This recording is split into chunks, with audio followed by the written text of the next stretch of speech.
It's time to pick these games. The Red Zone Challenge brought to you by Firestone Walker Brew, Paso Robles. We're giving away a trip to Las Vegas, MGM Grand, $500 in cash for you to do whatever the hell you want with. What would you do with it, Jeff? What would Dad Jeff do with $500 cash? I don't know. Go out, buy some pets. What would cool guy? I got a snake, man. What would cool guy, party guy, college guy Jeff do with $500? I would put it all. Yes, you would. On, like, not even one color on the roulette wheel. I would take it and I would put it like on the 5 on that dumb money wheel that you spend with the 1 through 20. Oh God, stop it! To try to really get big money. Ali Razzie joins us from Firestone. We went to cover a fight a couple years ago, and we won some money several years ago. And Jeff just walks up to the roulette table and he goes, "Put it on black, $100 bill." I'm like, "Whoa, what are you doing?" He goes, "What? Got to go big," and he won. And I almost did it, but I would have lost. Why didn't you? Why didn't you do that? I guess I hadn't had enough to drink. You should follow my lead. I just hadn't had enough to drink, and we just won like $700 each. Mm-hmm. I should have put all $700 playing roulette. Should have put all $700 on it. Then I would have been happy as a clam. Hey, if you ever play roulette, play number 23. I'm telling you, it's my lucky number. It always pops on that roulette wheel. Okay, roulette guy. That's my advice. There's your inside track to a roulette wheel, Ali. Ali, what's going on at Firestone, man? What's going on in the new year in 2018? Man, we came out the gates firing right now, so we're just busy.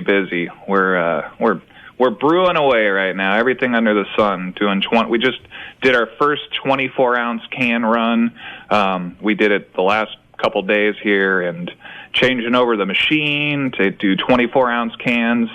So you'll see at your local 7-Elevens here, you're going to see 24-ounce cans of 805 coming out. Wow. Now, do you, by the way, if I'm suggesting, I'm almost accepting my fate. I'm suggesting anything. I'm saying that would go into a beer bong. Okay. Yes, and it's a great. So two of them. It's a great marketing opportunity for you too, Ollie. I have to agree. Knowing my fate could be the same here, I think that's a great idea. So, Ollie, I decided that I'm definitely probably going to not have to worry about this. So, I've decided you could snooze this season, right, or the rest of the season here. So, I'm consulting with a couple of data beta houses on the campus, and we're going to build the ultimate beer bong. It's going to have a valve in it too. So, if you guys think you're just going to give yourself a beer bath and not have to drink this beer, you're wrong, because I'm running the valve. All right. I like how you still have ties in the college scene. That's awesome. Of course, Jeremy does. He's old school. like literally Frank the Tank old school. Let's go streaking! Nobody wants to see that. News broke this morning that the Seattle Seahawks and the Oakland Raiders will be playing the first game at Tottenham Hotspur. Is this the first game of the season? New soccer stadium in London. Not the first game of the season, but the first London game, which will come in week 6. Okay. Also, these London games, Eagles, Jacksonville Jaguars on either the 21st or the 28th of October. And the Los Angeles Chargers will be playing at Wembley Stadium. That seemed like a no-brainer because they play in a stadium that only houses 30,000 people. They're like, okay, if this is ever a year to get the Chargers in London, it's this year. They'll be playing the Titans on either the 21st or the 28th of October. Those are the 3 London games for next year. I feel like the Jags play out there more than anybody, right? Every year it seems like it, yeah. But I think it's because they have a problem selling out. They should just move out there. They have swimming pools in the stadium. Like, you could just go get in a pool with hot babes. I've seen that, actually. Like, it's my job. What are you talking to go to a football game, honey? All right, so this is a conundrum. We all went 2-2 last week, so who picks first? So we go to the history books, and we go back to week number 17, where Ollie went 3-2. And so doesn't it go the leader? Since you're leading the whole group? Leader goes first. Leader goes first. What? Yeah, in the event of a tie, leader goes first, and then on down the line. I need help this week. On down the line. All right. Well, do you really? You got this thing iced. What's it matter? Well, because, I have pride. I want to... Actually, I want to win, and I don't want to lose any of these. I want to go 4-0 this week. Don't forget. I think you should take all underdogs this week. I would do that. Yeah. No, I'm not going to do that. In fact, not only this week, but next week as well, and the Super Bowl. And the I Super Bowl. agree. I agree. Just to flaunt it in our face. Okay, so we're going to start with the Saturday game. Atlanta traveling to Philadelphia to take on the 13-3 Eagles. The 10-6 Atlanta Falcons are a 59% road favorite in the red zone. Red Zone Nation, almost 60% are picking Atlanta to win.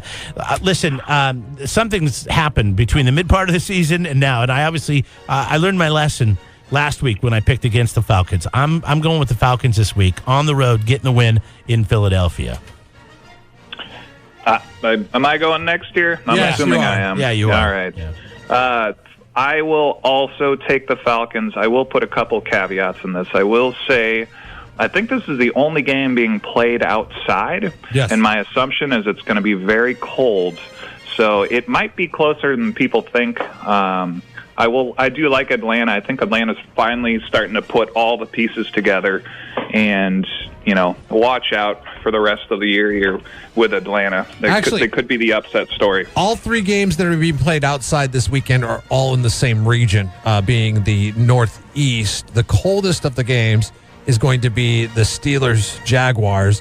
That game is going to be 16 degrees at kickoff on Sunday. Right. This is the warmest of the outside games. 33 degrees at kickoff when the Eagles and the Falcons tee it off. And said, are you locked with your Atlanta pick? I am locked with my Atlanta pick. How's that Nick Foles looking lately? Not good. Yeah. Not good. Come on, take him, Jeff. But what is looking good and what has looked good all season long, even in that loss to the Dallas Cowboys in garbage time, they only allowed the Cowboys to score 6 points in that game.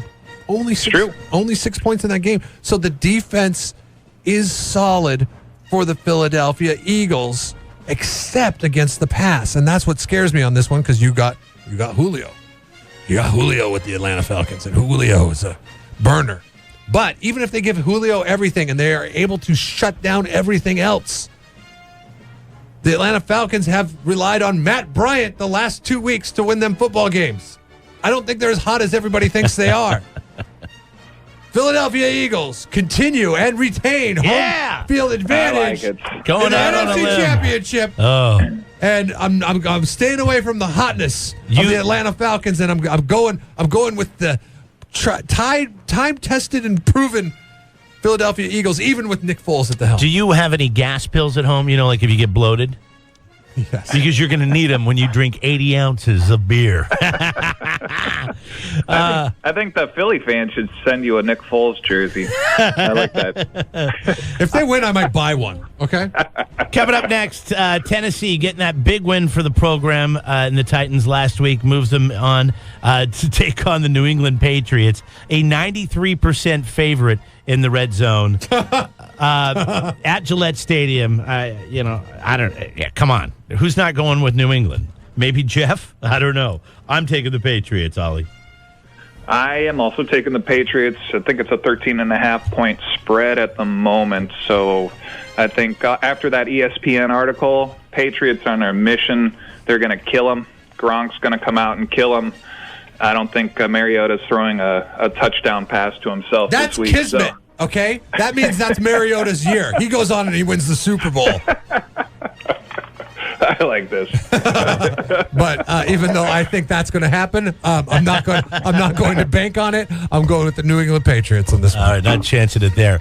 Okay, I was going to pick Jacksonville in this game until you said it was going to be 16 degrees at kickoff in Pittsburgh against the 13-3 Pittsburgh Steelers, who, by the way, are an 87% favorite in the Red Zone Nation.